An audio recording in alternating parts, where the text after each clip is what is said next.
Shalom saudara-saudara yang dikasihi Tuhan. Mari kita kembali merenungkan firman Tuhan dengan tema berkat yang menanti. Berkat yang Tuhan sediakan bagi kita sebagai anak-anaknya menyangkut berkat bagi tubuh, yaitu kesehatan dan keperluan jasmani. Bagi jiwa, yaitu damai sejahtera dalam menikmati berkat-berkat itu. Dan bagi roh, yaitu keselamatan di dalam Yesus Kristus. Dan pemberian berkat-berkat itu selalu dikaitkan dengan ketaatan umat Tuhan melakukan segala perintahnya. Dalam kitab Ulangan 28 ayat 1 berkata, "Jika engkau baik-baik mendengarkan suara Tuhan Allahmu dan melakukan dengan setia segala perintahnya yang kusampaikan kepadamu pada hari ini, maka Tuhan Allahmu akan mengangkat engkau di atas segala bangsa di bumi." Ketaatan merupakan kunci pembuka pintu perbendaharaan berkat-berkat Tuhan. Dalam menikmati segala berkat Tuhan, seringkali manusia lupa akan sumber berkat itu sendiri. Kita merasa itu semua merupakan hasil jerih lelah kita semata-mata. Itulah sebabnya Tuhan memberikan peringatan atas sifat pelupa kita, bahwa segala berkat dari Tuhan asalnya. Dalam kitab Ulangan 8 ayat 17 dan 18 berkata, "Maka janganlah kau katakan dalam hatimu, kekuasaanku dan kekuatan tangankulah yang membuat aku memperoleh kekayaan ini, tetapi haruslah engkau ingat kepada Tuhan Allahmu, sebab Dialah yang memberikan kepadamu kekuatan untuk memperoleh kekayaan, dengan maksud meneguhkan perjanjian yang diikrarkannya dengan sumpah kepada nenek moyangmu seperti sekarang ini." Di samping itu, kita juga sering membandingkan berkat Tuhan yang kita terima dengan yang diterima orang lain, sehingga kita kurang bersyukur dan iri hati serta pertengkaran atau kegaduhan. Tuhan mengaruniakan berkat-Nya sesuai dengan yang dikehendakinya. Kita diajar untuk berjanji dengan apa yang ada dan tidak selalu ingin memiliki seperti yang dimiliki orang lain. Renungan ini terdapat ajakan untuk merenungkan pemeliharaan Allah Bapa yang sedemikian rupa telah mengaruniakan berkat-berkat-Nya atas hidup kita, sehingga Dia menghendaki kita harus bersyukur kepadanya dan mengembalikan sebagian berkat itu untuk perluasan kerajaan-Nya, serta membagikan pula kepada orang lain yang memerlukannya. Berkat Tuhan yang dianugerahkan kepada kita dapat digolongkan sebagai berikut. Yang pertama, keselamatan. Anugerah keselamatan di dalam Yesus Kristus adalah anugerah Allah yang terbesar. Keselamatan memiliki nilai yang jauh lebih besar dibandingkan segenap kekayaan dunia ini.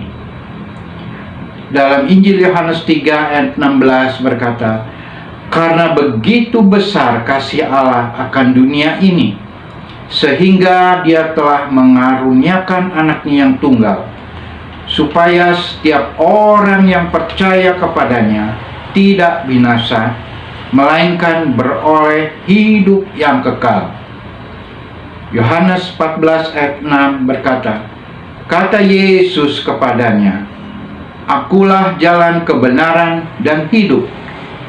Tidak ada seorang pun yang datang kepada Bapa kalau tidak melalui Aku. Jangankan untuk keselamatan jiwa di balik kematian, untuk keselamatan diri selama di muka bumi ini saja, banyak orang rela menghabiskan sejumlah uang. Mereka memiliki perlindungan diri. Ini menunjukkan keselamatan kini dan esok.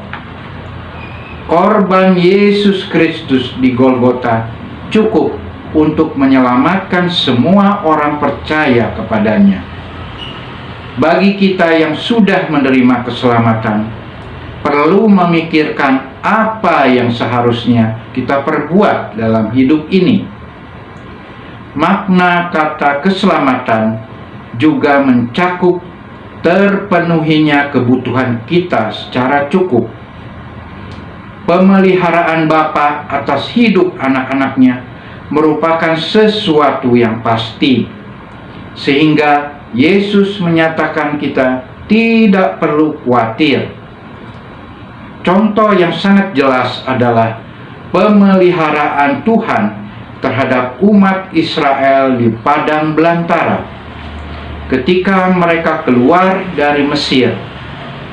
Makanan berupa mana, daging burung puyuh, minuman air jernih dari bukit batu, pakaian dari kasut yang tidak menjadi usang, semuanya adalah bukti nyata kasih Allah.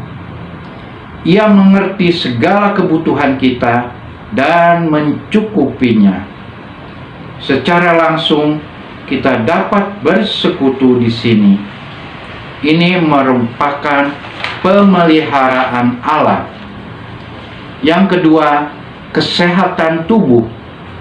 Ini juga merupakan berkat Tuhan yang tidak ternilai harganya. Kita dapat membayangkan berupa uang yang harus kita keluarkan untuk oksigen yang kita hirup. Namun banyak orang yang tidak menyadari hal ini. Dengan tubuh yang sehat, kita dapat mencari nafkah dan melayani Tuhan. Kesehatan tubuh perlu menjadi pokok doa kita setiap hari. Kitab 3 Yohanes 1 ayat kedua berkata, Saudaraku yang kekasih, aku berdoa, semoga engkau baik-baik dan sehat-sehat saja dalam segala sesuatu, sama seperti jiwamu baik-baik saja. Tentu saja kita perlu berperan serta menjaga kesehatan yang dianugerahkan Tuhan kepada kita dengan makan secara teratur dan bergizi, berolahraga, beristirahat cukup, dan sebagainya.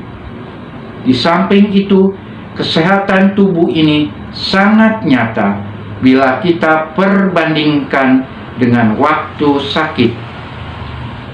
Yang ketiga, menikmati berkat Tuhan adalah suatu hal yang sia-sia, sekalipun kepada kita dianugerahkan berkat jasmani yang berlimpah. Jika kita tidak dapat menikmatinya, banyak orang memiliki rumah yang cukup besar, tetapi tidak merasa nyaman tinggal dalam rumah itu. Dalam Pengkhotbah 5 ayat 18 berkata, setiap orang yang dikaruniai Allah kekayaan dan harta benda dan kuasa untuk menikmatinya, untuk menerima bahagiannya, dan untuk bersukacita dalam jerih payahnya, juga itu pun karunia Allah. Setelah kita menghitung berkat-berkat Tuhan di atas, apa kesimpulan kita? Berkat-berkat itu tak terukur dan tak terhingga, bukan? Dan itu semua belum lengkap jika kita tidak menghitung pula berapa banyak yang kita salurkan bagi pekerjaan Tuhan dan sesama kita yang membutuhkannya. Hukum berilah, maka kamu akan diberi, sangatlah tepat. Jangan bersikap seperti laut mati yang hanya mampu menerima kiriman air dari sungai Yordan, tetapi tidak pernah mengalirkannya keluar. Yang ada hanyalah kekeringan dan kegersangan.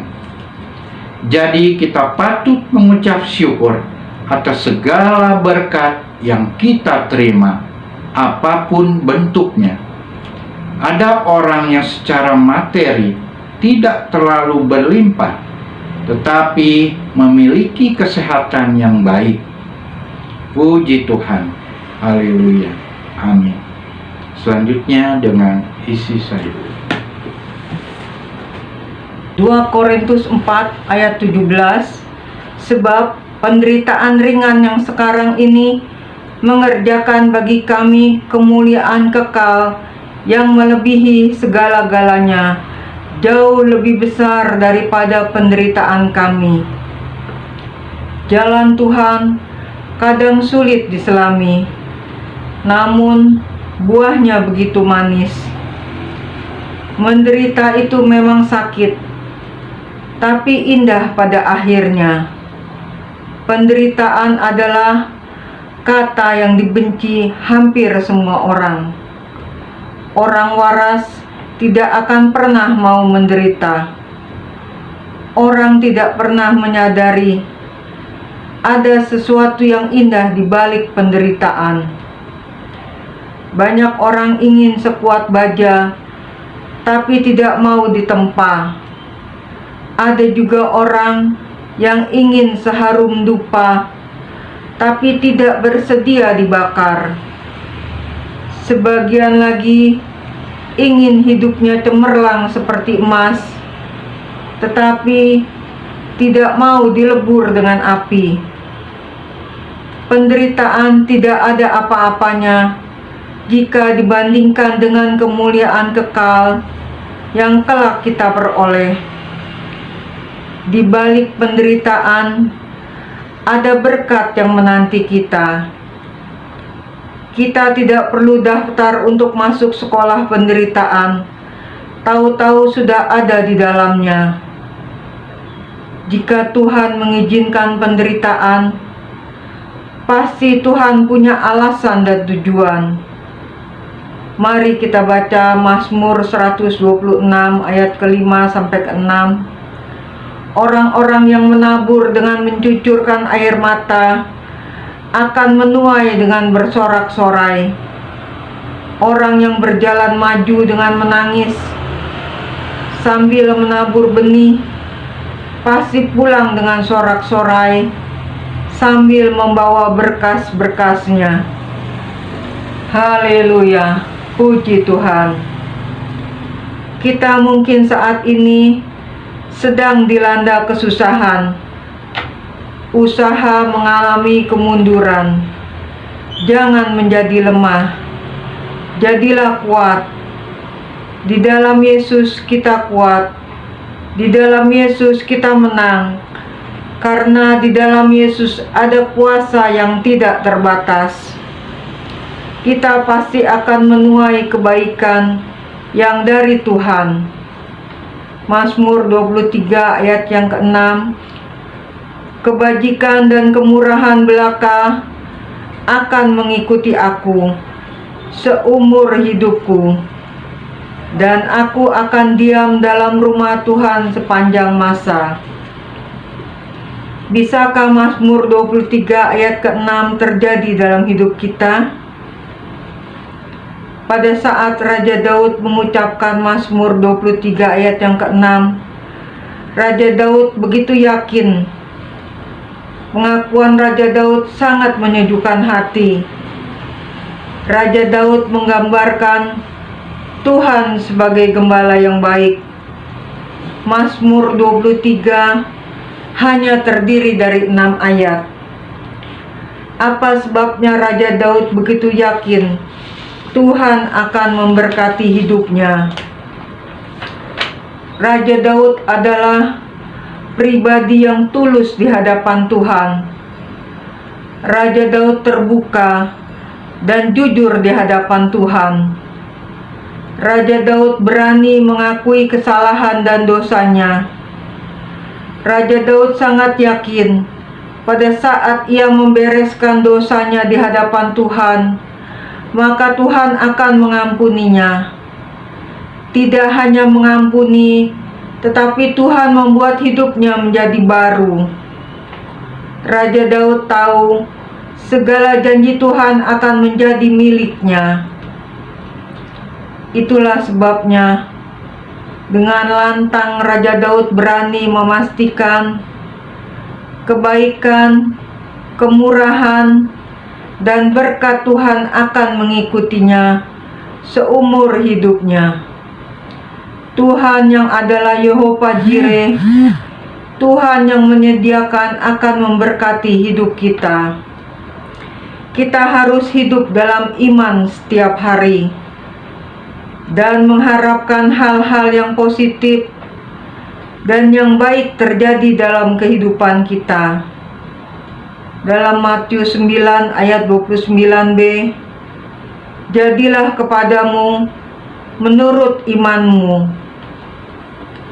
Raja Daud selalu hidup dekat dengan Tuhan, tidak pernah lagi merasa takut terhadap apapun, tidak merasa hidup sendirian. Tuhan begitu dekat dengan Raja Daud. Kunci untuk mendapatkan berkat adalah kita harus semakin dekat kepada Tuhan Yesus. Maka kebaikan, kemurahan, dan berkat-berkat Tuhan menanti kita seumur hidup kita. Amin. Tuhan Yesus memberkati.